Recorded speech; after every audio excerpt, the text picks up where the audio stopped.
করতে পারেন। কিভাবে আমল করবেন আমি বলে দিব, তবে কি কি উপকার পাবেন সেটা আমি বলে দিচ্ছি। নাম্বার 1, 1 নাম্বার হচ্ছে এই আমলটা করার মাধ্যমে আল্লাহ তাআলা আপনার ঘরের সকল অভাব দূর করে দিবেন। দ্বিতীয় নাম্বার হচ্ছে আল্লাহ পাক রব্বুল আলামিন আপনার ঘরের ভিতরে বরকত দান করবেন। এবং 3 নাম্বার হচ্ছে দুশ্মন থেকে আল্লাহ তাআলা আপনাকে মুক্তির ব্যবস্থা করে দিবেন।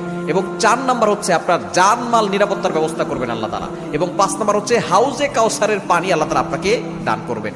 কেননা এই সূরা কাউসারের ভিতরে ইন্না আতাইনাকাল কাউসার, হাউজে কাউসারের ব্যাপারে আল্লাহ পাক রব্বুল আলামিন বলে দিয়েছেন যে এটা নবী সাল্লাল্লাহু আলাইহি ওয়াসাল্লামকে আল্লাহ তাআলা হাদিয়া দিয়েছেন হাউজে কাউসার।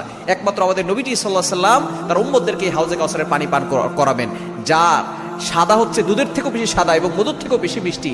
একবার যে পান করবে 500 বছর ধরে তার কোনো পানি তৃষ্ণা লাগবে না। এটা আপনি কিভাবে আমল করবেন? এই আমলটা হচ্ছে আপনি প্রথমে ওযু করে আপনি 3 বার দুরূদ শরীফ পড়বেন। এরপরে হচ্ছে আপনি সূরা কাউসার 11 বার পড়বেন। শেষে আবার 3 বার দুরূদ শরীফ পড়বেন, পরে আপনি পানিতে ফু দিয়ে ওই পানিটা খাবেন। দেখবেন আল্লাহ পাক